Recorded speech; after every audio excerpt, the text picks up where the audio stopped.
Final de jogo na Venezuela e o Palmeiras estreia na Copa Libertadores de 2022 com goleada. Vence o Deportivo Táchira por 4-0 jogando fora de casa e já começa defendendo seu título da melhor forma.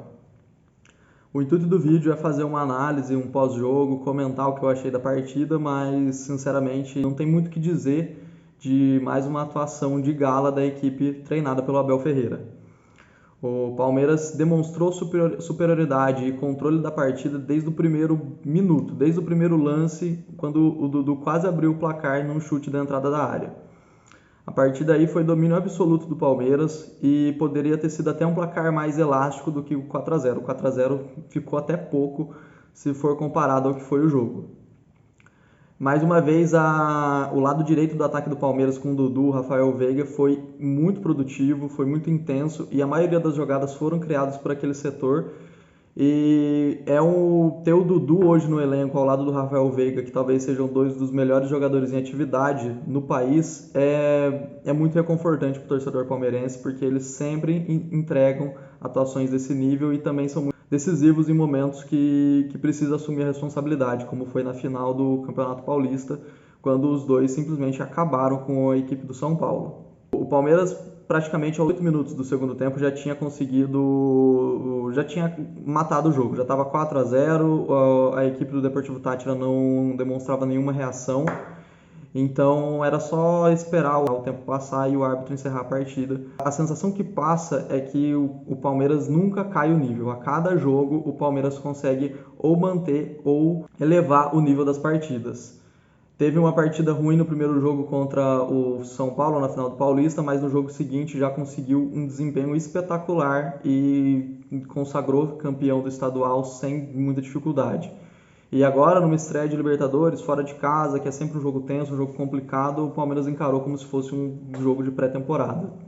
Um elenco muito concentrado, jogadores que compraram muita ideia do treinador, jogadores focados, e não tem nem como dizer que o Palmeiras não é favorito mais uma vez para vencer a Libertadores e conquistar o tetracampeonato e o tricampeonato consecutivo.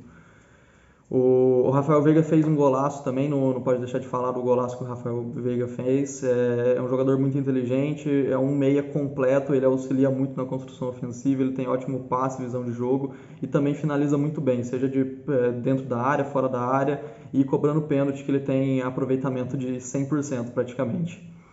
E também fica uma menção honrosa ao Rafael Navarro, que estava já sendo criticado pela contratação dele, não conseguia render no elenco do Palmeiras e hoje desencantou, fez 2 gols. Espero que isso tire um pouco da pressão de cima dele, que de fato faça ele se soltar e demonstrar o futebol e a qualidade que ele tem. Ele foi muito importante para o Botafogo na última temporada e pode talvez não ser o centroavante ideal, o atacante ideal que o Palmeiras tanto quer, que o Palmeiras tanto precisa, mas eu confio e acredito que o Rafael Navarro pode entregar ainda mais e agregar mais ao esquema tático do Abel, ao estilo de jogo do Palmeiras. E por falar em Abel, mais uma vez eu tenho que elogiar o trabalho dele, porque eu fico inconformado como alguém consegue criticar o Abel e desmerecer tudo que ele construiu até o momento, simplesmente chamando ele de retranqueiro, porque ele tem uma metodologia de trabalho que em alguns jogos pontuais, em determinadas partidas, ele opta por um time mais ativo, mas ainda muito bem organizado, muito intenso e extremamente difícil de se enfrentar.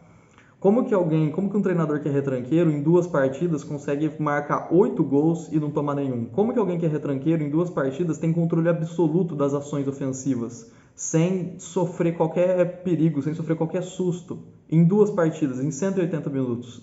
Simplesmente não entra na minha cabeça que o Abel é um treinador retranqueiro. Eu acho que é importante reconhecer o mérito dos adversários e o Abel tem muito a agregar, não só para o Palmeiras, mas para o futebol brasileiro no geral. É quase um privilégio a gente poder ver um trabalho desse sendo construído em um futebol brasileiro que é tão momentâneo, que os trabalhos são tão a curto prazo e que dificilmente tem algum time que fica aí anos sendo competitivo e melhorando a cada vez mais.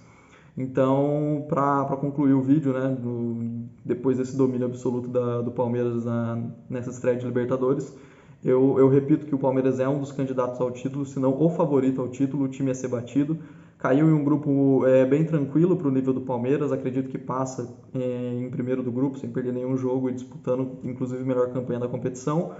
E tem que se elogiar o trabalho que também foi construído pela diretoria. Já é o terceiro ano sob o comando do Abel, conseguiram aí 2 Libertadores, Copa do Brasil, título paulista, Recopa Sul-Americana. Eu fico feliz de ver que um trabalho planejado, um trabalho consistente e um trabalho que foi muito bem estudado e pensado dê resultado, porque eu espero que um dia mais clubes possam fazer isso, eu espero que um dia o meu time tenha uma postura dessa e faça um planejamento visando colher os frutos a médio ou longo prazo.